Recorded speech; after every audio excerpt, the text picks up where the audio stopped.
Twenty-year-old Ryan Shtuka was last seen leaving a party in the Burfield Drive area at Sun Peaks Resort early. Ryan Shtuka, the 20-year-old Beaumont man, has been missing since February of this year. This weekend marks 1 year since a young local man went missing in the mountain resort of Sun Peaks, which is... It has been 7 months since a 20-year-old man living at Sun Peaks Resort vanished.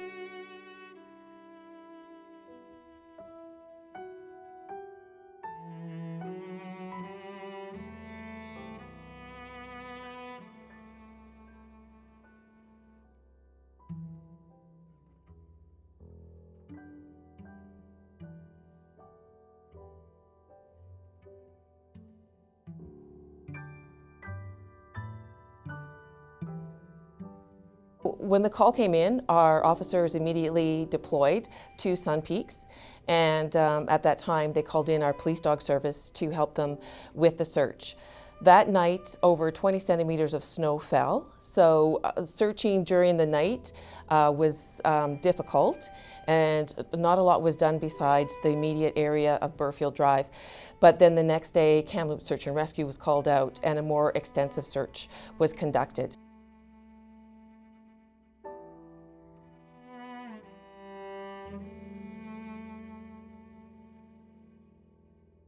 Over the year, we've had involved in the search. The RCMP helicopter has logged over 40 hours looking for Ryan, as well as our police dog service has done over 60 hours looking for it, as well as the RCMP cadaver dog has come up to look.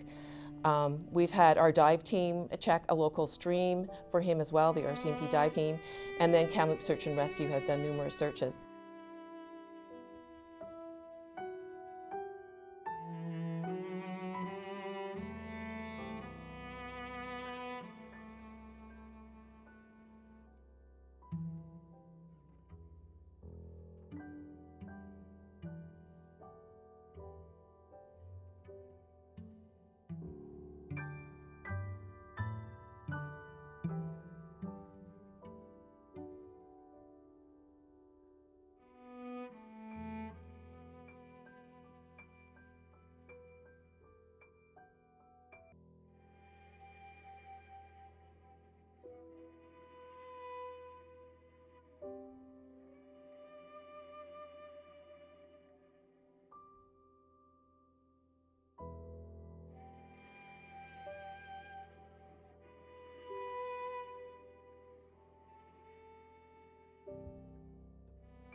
Every tip has been investigated. Every theory has been investigated, and every supposition has been investigated.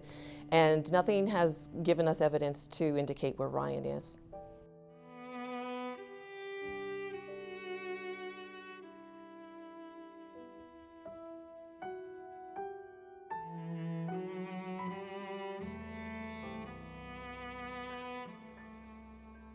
He was one of the first guys I met, so we just naturally became friends in class, and yeah, it was easy to become friends with him because he's just so nice, and so he didn't care if I didn't have any friends yet. Like, he was just one of those guys that was always, I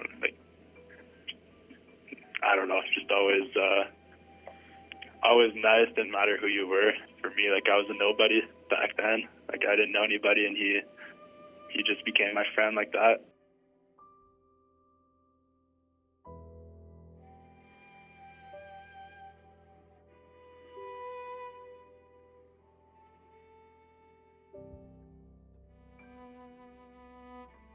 Sometimes I just expect him to come back and say it was all a joke and laugh about it. There's just a weird cloud, I guess. Come back, tell me what happened. Let's talk about it. Like sometimes I still think, yeah, that he's just gonna come back and it's just gonna be a joke. And honestly, I think if I could say anything to him right now, it's just can't wait for you to tell me all about it.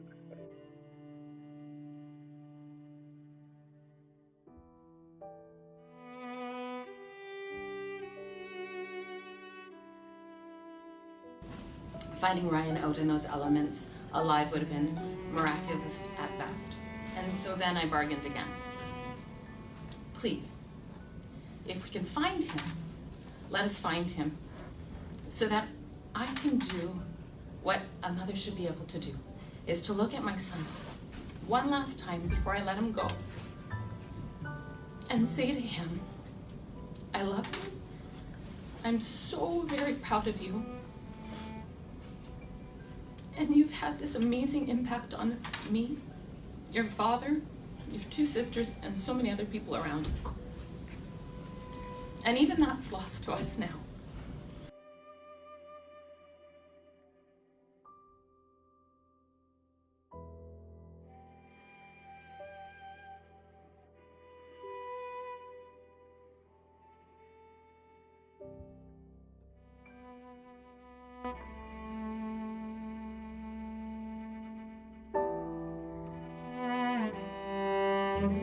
Every morning I think about Ryan as soon as I wake up. And he's the very last thing I think about before I go to bed at night. But it's the in-between time that is the worst.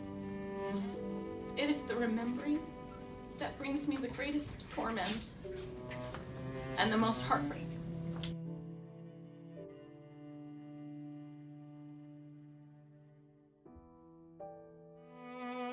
Just want something to be done. I want something to be solved. I want to believe that there is something out there that will find the missing piece that we seem to be missing and put it into place and bring Ryan home.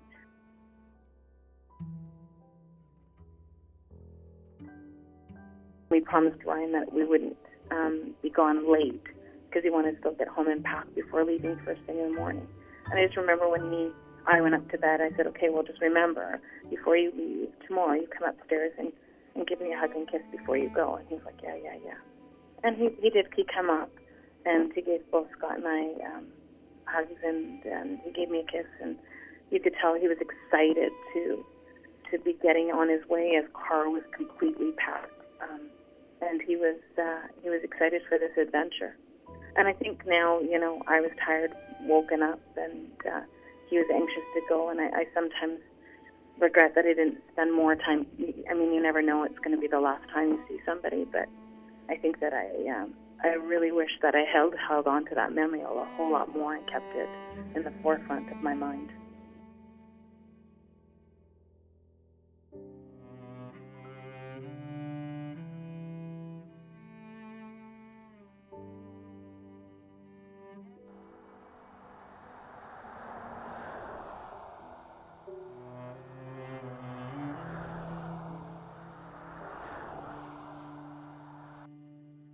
Tough because of all the things that you could have told me that would have happened to my 20-year-old son. The fact that he would go missing never would have dawned on me.